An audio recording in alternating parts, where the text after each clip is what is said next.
کسی بھی معاشرے کی ترقی اور اس کی گروتھ جس چیز پر ڈپینڈ کرتی ہے مینلی، اس کے بارے میں ہمیں بہت غلط فہمی ہے۔ ہم یہ سمجھتے ہیں کہ ایک معاشرہ، ایک ماحول اور ایک علاقہ اور ایک ملک یہ ترقی کرے گا جب اس کے وسائل ترقی کریں گے، یعنی سڑکیں بنیں گی، یعنی پل بنیں گے اور نئی عمارتیں بنیں گی، اور تو یہ باتیں سب درست ہیں، یہ ساری کی ساری بہت ضروری ہیں، لیکن معاشرہ اپنی اصل روح میں اس وقت ترقی کرے گا جب معاشرے میں بسنے والے لوگ ترقی کریں گے، اور لوگوں کی ترقی سے مراد یہ ہے کہ وہ صفات میں ترقی کریں گے، اور اس کے لیے ایک بڑی زبردست ٹرم ہے ویلیو سسٹم۔ لوگ جب سیکھتے ہیں تو وہ علم سیکھتے ہیں، سکل سیکھتے ہیں، رویہ سیکھتے ہیں، اور ان سب کے نتیجے کے اندر ایک چیز جنم لیتی ہے جسے کہتے ہیں ویلیو سسٹم، یعنی روایات، یعنی اقدار، یعنی ایک معاشرے میں اچھا ہونا کیا ہے، برا ہونا کیا ہے، بڑا ہونا کیا ہے، چھوٹا ہونا کیا ہے۔ جب معاشرہ مکمل طور پر اس بات پر فوکس کرے گا کہ وسائل کو بڑھانے کے لیے ساری کی ساری انرجیز لگائی جائیں، تو اس کے نتیجے میں ہمارا ویلیو سسٹم اور ہماری اقدار جو ہے وہ چیزوں پر ڈیپینڈ کرنے لگ جائیں گے، یعنی کسی کے پاس بڑی کار ہے تو وہ بڑا ہوگا، کسی کے پاس زیادہ پیسے ہیں تو وہ بڑا ہوگا، جس نے برانڈڈ کپڑے پہنے ہیں تو وہ بڑا ہوگا، جس کے گھر بڑا ہے وہ بڑا ہوگا، جس نے گھڑی قیمتی پہنی ہے وہ بڑا ہوگا۔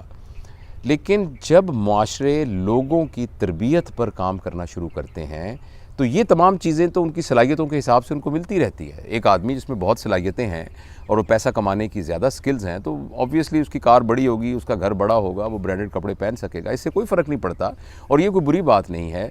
لیکن جب معاشرہ ہولی اسی پر فوکس کرے گا اور لوگوں کے صفات کو بڑھانے کی تربیت کے نظام پر فوکس نہیں کرے گا تو ان سب کے ہونے کے باوجود اندر سے انسان کھوکھلے ہوں گے۔ اس لیے یہ بہت ضروری ہے، اور یہ ذمہ داری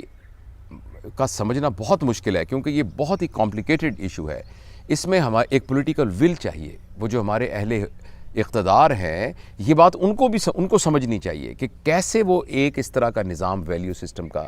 ڈیولپ کریں۔ اس کے علاوہ وہ جو ہمارے اداروں کو ہیڈ کرتے ہیں یہ ان کے اوپر ذمہ داری ہے۔ اس کے علاوہ جو ہمارے مذہبی رہنما ہیں یہ ان کے اوپر ذمہ داری ہے، اور چھوٹے لیول پر آ جائیے تو جو خاندان کا سربراہ ہے یہ اس کے اوپر ذمہ داری ہے، اور جس شخص کے زون آف انفلوئنس میں جتنے لوگ آتے ہیں، تھوڑے یا زیادہ یا کم یا زیادہ، ان سب کی یہ ذمہ داری ہے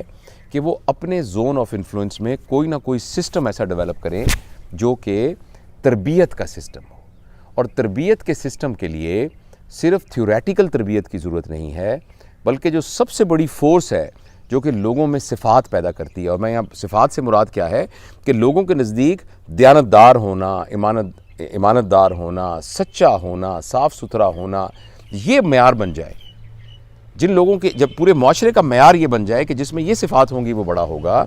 تو یہ ہم جب تک کوشش ایک کنسالیڈیٹڈ انفرادی طور پر نہیں کریں گے اور اجتماعی طور پر نہیں کریں گے، اس وقت تک معاشرہ دنیاوی طور پر جتنی بھی ترقی کر لے گا لیکن اندر سے معاشرہ کھوکھلا ہونا شروع ہو جائے گا۔ تو اس کی بہت سخت ضرورت ہے، اور اس سلسلے میں ہم سب کو غور کرنا چاہیے کہ کیسے ہم یہ تربیت کا نظام بنا سکتے ہیں۔ اس سلسلے میں اگر آپ مجھے کہیں کہ کوئی ایک ٹیک ہوم میسج دے تو ایک ٹیک ہوم میسج یہ ہے کہ جس شخص کا جتنا انفلوئنس ہے یا دائرہ اثر ہے، اس دائرہ اثر میں وہ ایک مثالی کردار کے طور پر ابھرے، یعنی وہ ایک زبردست رول ماڈل ہو۔ اگر میں کسی ادارے کا ہیڈ ہوں تو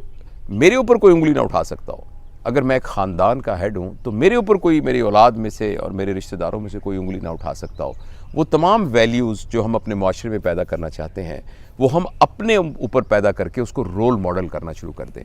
تو بنیادی طور پر شروع میں یہ پہلا قدم تو ہم آج ہی شروع کر سکتے ہیں، مگر اس سلسلے میں ہم سب کو بہت سنجیدگی سے سوچنا ہوگا۔